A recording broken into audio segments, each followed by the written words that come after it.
সূরাতু আন-নাহলের 90 নম্বর আয়াত নিয়ে কিছু কথা আমরা উপস্থাপন করবার চেষ্টা করব ইনশাআল্লাহ।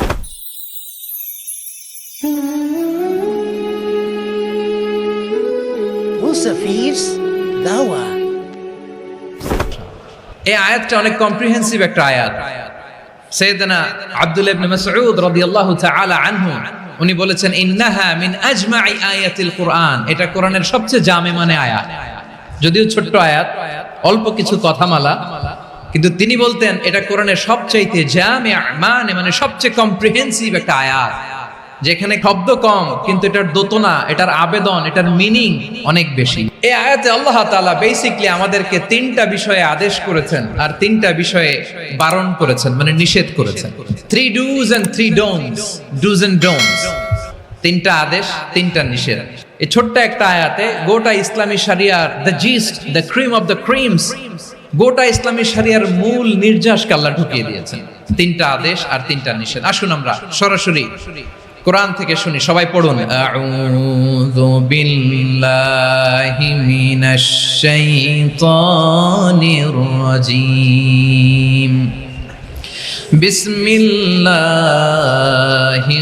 রহমানির রহিম। ইন্নাল্লাহা ইয়া'মুরু বিল আদলি ওয়াল ইহসানি ওয়া ইতাই যিল কুরবা ওয়া ইয়ানহা আনিল ফাহশাই ওয়াল মুনকারি বাগি يعظكم لعلكم تذكرون।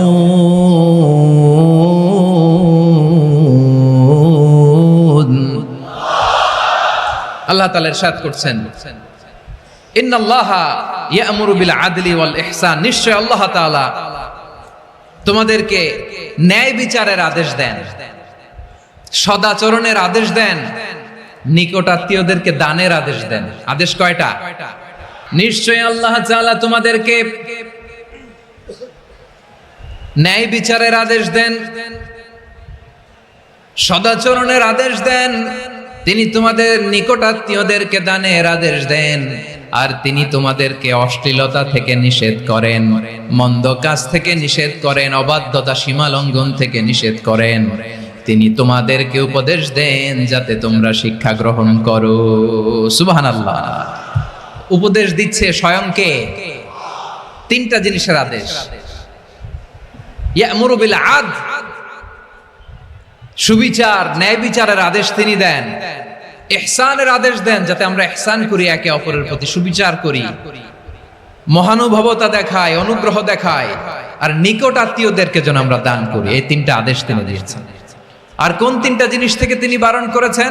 অশ্লীলতা, ফাহশা, মুনকার, মানে সব মন্দ আর অসৎ কাজ, এগুলো থেকে তিনি আমাদেরকে বারণ করেন।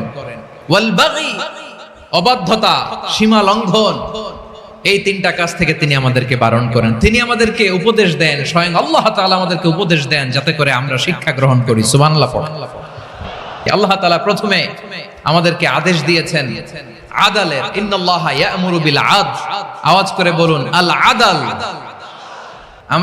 আমরা উর্দু জানি, হিন্দি জানি, অনেকে ইংরেজিও জানি, কিন্তু আরবি শব্দগুলো আমাদের মুখ দিয়ে বেরোতে চায় না। আওয়াজ করে বলুন আল আদল।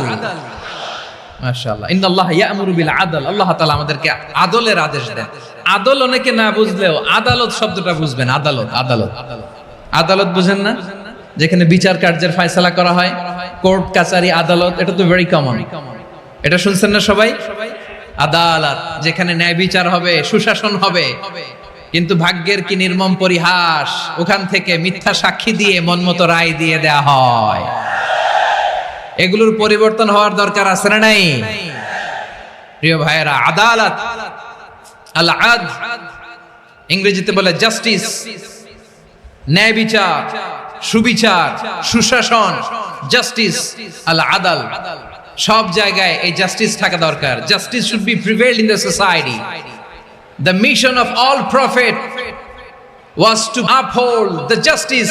সব নবীর মিশন ছিল এই জাস্টিসকে, আদালকে, সুশাসন আর সুবিচারকে নিশ্চিত করা। পড়েন সুবহানাল্লাহ। And the core message of every divine scripture was to uphold justice. পৃথিবীর সব আসমানি কিতাবের মূল শিক্ষা ছিল এই জাস্টিসকে সমাজে এনশিওর করা, সুবিচার সুশাসনকে এনশিওর করা। তাহলে প্রিয় ভাইরা, আমরা বুঝতে পারলাম আল আদল শব্দের মানে হচ্ছে ইনসাফ বা সুবিচার বা ন্যায় বিচার। এটা হচ্ছে একটা general meaning, very general meaning. আপনি যদি ইন ডেপথ বুঝতে চান, আরো ভেতরে যান, তাহলে আদল মানে হচ্ছে সমন্বয়, আদল মানে হচ্ছে ভারসাম্য, ব্যালেন্স। আদল মানে হচ্ছে মধ্যম পন্থা। সুবহানাল্লাহ পড়েন। কারণ সব সময় সমান সমান হইলেই সুবিচার হয় না। কথা কি বুঝতেছেন? ইসলামের দ্য কনসেপ্ট অফ আদল, এটা এমন আদল, এটা সব সময় সমান সমান নয়। যখন সমান সমান দেয়া দরকার, ইসলাম সমান সমান দেয়। যখন ব্যালেন্স করা দরকার, চেক এন্ড ব্যালেন্স, সমন্বয়, ভারসাম্য করা দরকার, তখন ইসলাম ভারসাম্য করে দেয়। এটার নাম আদল। সুবহানাল্লাহ।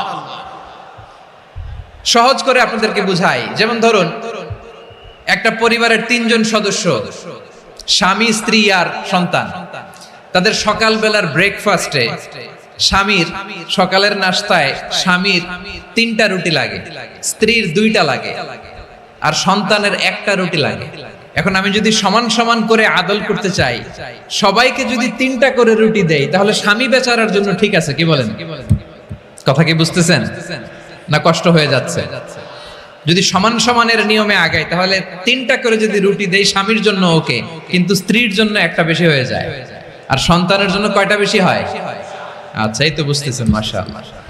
আচ্ছা, 2টা করে যদি সবাই দেই সমান সমান নীতিতে, তাহলে স্ত্রীর জন্য, স্ত্রী বেচারির জন্য ঠিক আছে, কিন্তু স্বামীর কয়টা কম পড়ে? আর সন্তানের বেশি হয়ে যায় কয়টা? আচ্ছা, সমান সমান নীতিতে সবাইকে যদি সকালের নাস্তার জন্য 1টা করে রুটি দেই, সন্তানের জন্য ঠিক আছে, কিন্তু স্ত্রী বেচারির কম পড়ে কয়টা? স্বামীর কম পড়ে কয়টা? 2টা। কথা কি বুঝতেছেন? আর আমি যদি স্বামীকে দেই 3টা, স্ত্রীকে দেই 2টা, আর সন্তানকে দেই 1টা, তাহলে কারো অপচয় হবে না। যার যতটুকু দরকার ঠিক ততটুকুই কাজে লাগবে। চিল্লায় বলেন ঠিক কি না? এটাই হচ্ছে ইসলামের আদল, যেখানে যার যতটুকু দরকার তাকে সেখানে ঠিক ততটুকু দিয়ে দেওয়ার নামই হচ্ছে আদল। চিল্লায় পড়েন আল্লাহু আকবার। রব্বুল আলামিন বলেন, ইউসিকুমুল্লাহু ফি আওলাদিকুম লিযযাকারি মিসলু হাযযিল উনসায়াইন। আল্লাহ তোমাদেরকে ওসিয়ত করেন, তোমাদেরকে আদেশ দেন, উত্তরাধিকার সম্পদ যখন বন্টন হবে, ছেলেরা যতটুকু পাবে, মেয়ে পাবে তার অর্ধেক। সুবহানাল্লাহ বলেন। দেখেন, ছেলে যতদূর, মেয়ে অর্ধেক, ছেলে ডবল পাবে। আপাত দৃষ্টিতে মনে হয় এখানে অবিচার হয়েছে, কিন্তু আসলে কি অবিচার হয়েছে? আপনি বিয়ের ক্ষেত্রে যান, ওইখানে আবার ছেলে মোহরানা দেয়, মেয়ে সেখানে মোহরানা পায়। তাহলে চেক এন্ড ব্যালেন্স, ভারসাম্য, ব্যালেন্স, মধ্যম পন্থা এখানে আছে না নাই? এটাই হচ্ছে ইসলামের আদল। আল্লাহ তাআলা এই আদলের আদেশ দিয়েছেন, সুবিচার, ন্যায় বিচার, সুশাসন এবং ভারসাম্যের আদেশ দিয়েছেন। প্রিয় ভাইরা, একটি শান্তিময় সমাজ, একটা সমৃদ্ধ সমাজ, একটা মানবিক সমাজ যদি আমরা পেতে চাই, এই আয়াতের মধ্যে যতগুলো পয়েন্ট আছে সবগুলোর বাস্তবায়ন লাগবে। এই আয়াতে আল্লাহ তাআলা একটা মানবিক সমাজের রূপরেখা টেনেছেন। তার প্রথম কথা হচ্ছে ইন্নাল্লাহা ইয়ামুরু বিল আদল। আল্লাহ তাআলা তোমাদেরকে আদলের নির্দেশনা দেয়, সুবিচার, সুশাসনের নির্দেশনা দেয়। যে সমাজে আদল থাকে না, সেই সমাজে জুলুম মানুষের ঘাড়ে চেপে বসে। আদলের বিপরীত হচ্ছে জুলুম। আদলের বিপরীত কি? জুলুম বা জাওর, অত্যাচার, অবিচার, বৈষম্য। এই যে বৈষম্য বিরোধী ছাত্র আন্দোলন কমন পড়ছে? এই যে একজন সমন্বয়ক তো দেখা করলো আমার সাথে। জুলুম মানে হচ্ছে বৈষম্য। বৈষম্যের স্থান ইসলামে নাই, অবিচারের স্থান ইসলামে নাই, জুলুমের স্থান ইসলামে নাই। আল্লাহ তাআলা বলেন যে আমি জুলুমকে নিজের জন্য হারাম করেছি এবং তোমাদের জন্য হারাম করেছি। বিশ্বনবী ফরমান, আল্লাহ তাআলা বলেন হাদিসে কুদসিতে, ইয়া ইবাদি ইন্নী হারামতু যুলমা আলা নাফসি ওয়া জাআলতুহু বাইনাকুম মুহাররামান ফালা তাযালামু। আমার গোলামেরা শোনো, নিশ্চয় আমি আল্লাহ তাআলা জুলুমকে আমি আমার উপরে হারাম করেছি, অনুরূপভাবে জুলুম করাকে তোমাদের উপরেও হারাম করেছি। ফলে ফালা তাযালামু, তোমরা একে অপরের সাথে জুলুম করো না। নির্দেশনাটা কার? খবরদার, জুলুমের সাথে আমাদের কোনো সম্পর্ক নাই। আল্লাহ তাআলা আদলের আদেশ দিয়েছেন, আদালতের আদেশ দিয়েছেন, সুশাসনের, ন্যায় বিচারের আদেশ দিয়েছেন। ইন্নাল্লাহা ইয়ামুরু বিল আদল, আমাদেরকে আদল প্রতিষ্ঠা করতে হবে। জুলুমের সাথে ইসলামের কোনো সম্পর্ক নাই। আল্লাহ তাআলা জালিমদের জন্য কঠিন শাস্তি প্রস্তুত করে রেখেছেন। এক্সট্রা জুডিশিয়াল কিলিং এর কোনো হিসাব নাই। বিচার বহির্ভূত হত্যা, এনফোর্স ডিসঅ্যাপিয়ারেন্স, গুম, যেটা সবচাইতে বড় মানবতা বিরোধী অপরাধ। কত মানুষ যে গুম হয়েছে তার কোনো ইয়ত্তা নাই। যেই ফ্যামিলির সদস্য গুম হয়েছে তারা কি ওই লোকটার জন্য মাগফিরাতের দোয়া করবে নাকি সুস্বাস্থ্যের দোয়া করবে তারা নিজেরাও জানতো না, কারণ জানে না ও বেঁচে আছে না মরে গেছে। আহা, বিডিআর নওজওয়ানদের যারা ছাড়া পেল দেখলাম, বিনা অপরাধে, কোনো অন্যায় ছাড়া, অপরাধ ছাড়া তাদের জীবন থেকে, তাদের তারুণ্যের, তাদের যৌবনের 15 বছর, 16 বছর, 17 বছর নাই। 6 মাস বয়সের ছোট বাচ্চাকে রেখে জেলে গেছে। 6 মাসের মেয়ে বেরোয় দেখে মেয়ের বয়স 17 বছর। মেয়ে বাবারে চিনে না, বাবা মেয়েরে চিনে না। মেয়েকে এখন বিয়ে দিয়ে আরেক ছেলের হাতে তুলে দিবে। মেয়ের শৈশব বাবা দেখে নাই, মেয়ের কৈশোর বাবা দেখে নাই, মেয়ের তারুণ্য দেখে নাই। আরেক যুবককে দেখলাম 14 দিনের সংসার, 2 সপ্তাহের সংসার শেষে জেলে গেছে। কত যুবকের যে স্ত্রী চলে গিয়েছে ফ্যামিলি ছেড়ে, কারণ জানে না তো কবে আসবে, কি হবে, কেউ জানতো না। দাম্পত্য জীবনের মাত্র 14 দিনের স্মৃতি, এই স্মৃতিকে আঁকড়ে ধরে এক বোন 16টা বছর, 17টা বছর কাটিয়ে দিয়েছে। আমি নিউজটা দেখে ভাবলাম, আমার এই বোনের প্রতিটি দিন কিভাবে কেটেছে, প্রতিটি রাত কিভাবে কেটেছে, প্রতিটি ক্ষণ কিভাবে কেটেছে। বিশ্বনবী বলেছেন, ইত্তাকি দাওয়াতাল মাজলুম ফাইন্না লাইসা বাইনাহু ওয়া বাইনাল্লাহি হিজাব। মাজলুমের কান্নাকে ভয় করো, কারণ মাজলুমের কান্না আর আল্লাহর মাঝে কোনো পর্দা থাকে না। আমরা আর এরকম কোন জুলুম বাংলাদেশে দেখতে চাই না। জোরে বলেন ঠিক কিনা? আমার প্রিয় বীর চট্টলার তৌহিদি মুসলমান, আমরা আর নতুন করে কেউ জালিম হোক এটা চাই না। নতুন করে আবার কেউ ফ্যাসিস্ট হোক আমরা চাই না। এক দল আরেক দলকে নিশ্চিহ্ন করার রাজনীতি করুক আমরা চাই না। আমরা সুশাসনের বাংলাদেশ চাই, মানবিক বাংলাদেশ চাই, আমরা একটা সমৃদ্ধ বাংলাদেশ চাই। আমরা বিশ্বের বুকে সম্মান নিয়ে মাথা উঁচু করে দাঁড়াতে চাই, ঠিক কিনা বলেন? আল্লাহ বললেন, এটা যদি তোমরা চাও, একটা সমৃদ্ধ সমাজ যদি বিনির্মাণ করতে চাও, মানবিক সমাজ যদি বিনির্মাণ করতে চাও, আমি তোমাদেরকে সেজন্য প্রথমে আদালতের নির্দেশ দিলাম। ইন্নাল্লাহা ইয়া'মুরু বিল আদল, নিশ্চয় আল্লাহ তাআলা তোমাদেরকে ন্যায় বিচার, সুশাসন এটার আদেশ দেন। সুবহানাল্লাহ। আদাল, ন্যায় বিচারের আদেশ আল্লাহ তাআলা কোরআনের বিভিন্ন আয়াতে দিয়েছেন। আল্লাহ তাআলা বলছেন, ইন্নাল্লাহা ইয়া'মুরুকুম আন তুআদ্দুল আমানাতি ইলা আহলিহা ওয়া ইযা হাকামতুম বাইনান নাসি আন তাহকুমু বিল আদল ইন্নাল্লাহা নি'ম্মা ইয়া'iযুকুম বিহি ইন্নাল্লাহা কানা সামিআম বাসীরা। আল্লাহ তাআলা বললেন, আল্লাহ আদেশ দিচ্ছেন, যে ব্যক্তি আমানতের হকদার তার হাতে তোমরা আমানত পৌঁছে দাও। আর যখন তোমরা বিচার কার্য করবে, বিচার ফয়সালা করবে, আদালতের সাথে করো। সুবহানাল্লাহ বলেন। ওয়া ইযা হাকামতুম বাইনান নাসি আন তাহকুমু বিল আদল, আদালতের সাথে করবা। আল্লাহ তাআলা বলেন, যারা জাজ হবে, বিচারক হবে, তাদের যদি বাদী বিবাদীর কারোর সাথে শত্রুতা থাকে, কারোর সাথে যদি কোনো ধরনের রেষারেষি থাকে, আল্লাহ বলেন বিচার কার্য করতে যে ওই শত্রুতা রেষারেষির কারণে আদালতের বাইরে যে অবিচার করে বিচার করো না। ওয়ালা ইয়াজরিমান্নাকুম শানাআনু কওমিন আলা আল্লা তা'দিলু ই'দিলু হুয়া আকরাবু লিত্তাকওয়া ওয়াত্তাকুল্লাহা ইন্নাল্লাহা খাবীরুম বিমা তা'মালুন। খবরদার কোন জাতির প্রতি, কোন গোষ্ঠীর প্রতি, কোন গোত্রের প্রতি আক্রোশ যেন তোমাদেরকে ন্যায় বিচার থেকে দূরে সরিয়ে না দেয়, বরং আমি আল্লাহর আদেশ হলো ই'দিলু, তোমরা আদল করো, ন্যায় বিচার করো, সুবিচার করো, সুশাসন প্রতিষ্ঠা করো। হুয়া আকরাবু লিত্তাকওয়া, এটাই তাকওয়ার সবচেয়ে কাছাকাছি। সুবহানাল্লাহ বলেন। কোরআনের বিভিন্ন আয়াতে আল্লাহ তাআলা স্পেসিফিকলি ধরে ধরে বিচার করার সময় আমরা যেন আদল করি সেটা বলেছেন। কোরআনের কোন কোন জায়গায় আল্লাহ তাআলা এই আল আদল শব্দটা ব্যবহার করেছেন।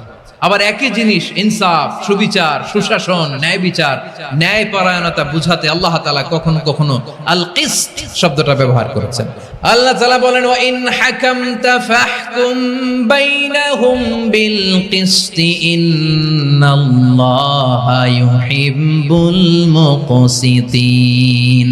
যখন তুমি বিচার করবে, বিশ্বনবীকে উদ্দেশ্য করে অ্যাড্রেস করে বললেন, নবী হ্যাঁ, ইহুদিরা কোনো বিষয়ে মীমাংসার জন্য যদি আপনার দরবারে আসে, যদি বিচার করতে হয়, খবরদার অবিচার করবেন না। ফয়সালা যেটা করবেন কিসতের সাথে করবেন, ন্যায় পরায়ণতার সাথে করবেন, কারণ ইন্নাল্লাহা ইউহিব্বুল মুকসিতিন, নিশ্চয় আল্লাহ রাব্বুল ইজ্জাত ন্যায় পরায়ণশীলদেরকে বড্ড ভালোবাসেন। সুবহানাল্লাহ বলেন।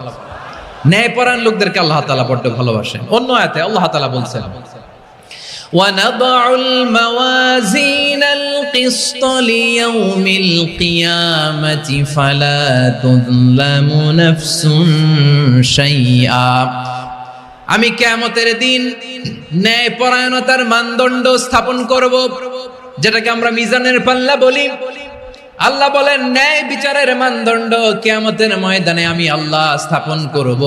সেদিন কারো প্রতি বিন্দু পরিমাণ, এক চুল পরিমাণ অবিচার করা হবে না, কোনো বিচার করা হবে না। সেদিন সুশাসন হবে, সুবিচার হবে, ন্যায় পরায়ণতার সাথে বিচার হবে। আওয়াজ করে পড়েন আল্লাহু আকবার। তাহলে প্রিয় ভাইরা, যে তিনটি বিষয়ে আল্লাহ তাআলা আমাদেরকে আদেশ দিয়েছেন, তার প্রথমটা হচ্ছে আদালত, ইনসাফ, সুবিচার, ন্যায় বিচার। এটা আমরা চাই কি চাই না? বিশ্বনবী ন্যায় বিচার, ন্যায় পরায়ণতা, সুশাসন প্রতিষ্ঠিত করেন কি করেন নাই? আপনারা বিশ্বনবীর সিরাত যারা পড়েছেন, আপনি দেখবেন বিশ্বনবীর সিরাতের পরতে পরতে, বাকে বাকে, সিরাতের বাকে বাকে এই আদালতের নমুনা মেলে। সুবহানাল্লাহ বলেন। ছোট্ট একটা নমুনা রাসূল সাল্লাল্লাহু আলাইহি ওয়াসাল্লামের আসসিরা আল আতরা থেকে ছোট্ট একটা নমুনা আপনাদের খেদমতে এখানে উপস্থাপন করি। বিশ্বনবী সাল্লাল্লাহু আলাইহি ওয়াসাল্লাম মক্কা বিজয় করলেন ৮ম হিজরিতে। মক্কা বিজয় শেষে তিনি কয়েক সপ্তাহ মক্কাতে অবস্থান করলেন। ইন দ্য মিন টাইম মক্কার একটা ভেরি প্রেস্টিজিয়াস এন্ড ডিগনিফাইড ফ্যামিলির নারী চুরিতে ধরা পড়ল। কিসে ধরা পড়ল? আমাদের সমাজে আসেনি এটা? আছে? ছোট না বড়? হিসাব করে শেষ করা যায় না। ৩.৫ লাখ কোটি টাকা নাই উন্নয়ন প্রকল্পের নামে। ৩.৫ লাখ কোটি টাকা লিখতে পারবেন আপনি? এক টানে লিখতে পারবেন? বুঝতেছেন কত বড় সংখ্যা? হ্যাঁ, বনু মাখজুমিয়া গোত্রের এক নারী মক্কায় চুরিতে ধরা পড়ল। বলেন তো চুরি করলে বিধান কি? কি কাটতে হবে? চুরির বিধান হলো হাত কেটে দাও। দাও সেটা গোপনে নয়, প্রকাশ্যে জনসম্মুখে হাত কেটে দাও। বনু মাখজুমিয়া গোত্রের নারী যখন চুরিতে ধরা পড়লো, সাহাবারা চিন্তায় পড়ে গেলেন। সবেমাত্র মক্কার লোকেরা কালিমা পড়ে মুসলমান হয়েছে, ইসলামের আইন কানুন তেমন জানে না, ইসলামী শরিয়ার সাথে বেশি পরিচিত নয়। এখন যদি বিশ্বনবী চুরির যেই বিধান এটা যদি কায়েম করে হাত যদি কেটে দেয়, না জানি মক্কার লোকেরা আবার বিগড়ে যায়, না জানি মক্কার লোকেরা আবার মুরতাদ হয়ে যায়, না জানি মক্কার লোকেরা ইসলাম থেকে দূরে সরে যায়। চলো চলো সাহাবীরা মিলে পরামর্শ করলেন, চলো বিশ্বনবীর কাছে যে বলি, ও নবী, শুধু কেবলমাত্র একমাত্র এই নারীর জন্য চুরির হাত কাটার বিধানটা আপনি একটু থামিয়ে দেন। চুরির হাত কাটার যে বিধান এখানে একটু রহিত করে দেন, বাকিগুলা কইরেন মদিনাতে যে চলবে, কিন্তু মক্কায় এবারের জন্য মাফ করে দেন। কিন্তু কে বলবে? এই যে পরামর্শ, সাজেশন, এটা কে দিবে বিশ্বনবীর কাছে? সাহাবারা চিন্তায় পড়ে গেলেন। আল্লাহর নবীর সামনে দাঁড়িয়ে আল্লাহর দেয়া হুদুদ, আল্লাহর দেয়া বিধান থামিয়ে দেওয়া, মাফ করে দেওয়া, এই কথা বিশ্বনবীর সামনে বলার সাহস তো কেউ রাখে না। কেউ কেউ বলল বিশ্বনবীর পালক পুত্র যায়েদ বিন হারেসার সন্তান উসামারে বিশ্বনবী নাতির মতো আদর করে, বড্ড বেশি ভালোবাসে উসামারে। এজন্য সাহাবারা উসামাকে বলতো হিব্বু রাসূলিল্লাহ, বিশ্বনবীর ভালোবাসা। কি বলতো? সাহাবীরা বললেন বিশ্বনবীর ভালোবাসা হিব্বু রাসূলিল্লাহ, উসামারে পাঠাও। উসামারে বিশ্বনবী নাতির মতো স্নেহ করে, মায়া করে, ভালোবাসে। আমরা পারবো না, উসামা পারবে। সবাই মিলে ফুলিয়ে ফুসিয়ে ওসামাকে, ছোট্ট ওসামাকে রাজি করালো। ওসামা এমন এমন কথা যে তুমি বিশ্বনবীর কাছে বলতে হবে, পারবা নাকি? ওসামা বলে পারবো। সাইয়েদনা ওসামা রাদিয়াল্লাহু তাআলা আনহু তরুণ সাহাবী বিশ্বনবীর কাছে গেলেন, যে বললেন নবী, বনু মাখজুমিয়া গোত্রের এক নারী চুরিতে ধরা পড়েছে, এবারের জন্য কি এই মহিলাটারে মাফ করে দিলে হয় না? এবারের জন্য একটু ক্ষমা করা যায় না নবী? বিশ্বনবী বলেন আতাশফাউ ফি হাদ্দিম মিন হুদুদিল্লাহ, তোমার এত বড় সাহস উসামা, তুমি আল্লাহর হাদ, আল্লাহর দেয়া বিধান, এটার ব্যাপারে সুপারিশ করতে এসেছো? তোমরা কি জানো তোমাদের আগে যত কওম, যত গোত্র, যত জনপদ ধ্বংস হয়েছে তার কারণ ছিল তাদের মধ্যে গরিবরা অন্যায় করলে তারা বিচার করত, আর ধনীরা অন্যায় করলে তারা মাফ করে দিত। খবরদার! ওয়া আইমুল্লাহ লাউ আন্না ফাতিমাতা বিনতি মুহাম্মাদিন সারাকাত লাকাতা মুহাম্মাদুন ইয়াদাহা। বিশ্বনবী বললেন, ওরে ওসামা, বানু মাখজুমিয়ার ওই প্রেস্টিজিয়াস এন্ড ডিগনিফাইড ফ্যামিলির মেয়ে তো দূর কি বাত, অনেক দূরের কথা।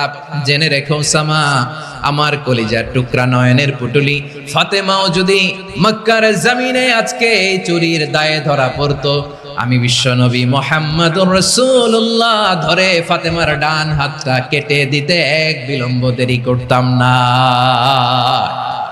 ইন্নাল্লাহা ইয়া'মুরু বিল আদল, আমাদেরকে জাস্টিস শিখায়। পশ্চিমারা আমাদেরকে ইনসাফ শিখায়, আমাদেরকে সুশাসন শিখায়। আর ইনসাফ, সুশাসন, ন্যায় বিচার, সুবিচার, জাস্টিস কারে বলে বিশ্বনবীর বায়োগ্রাফি থেকে জেনে নাও।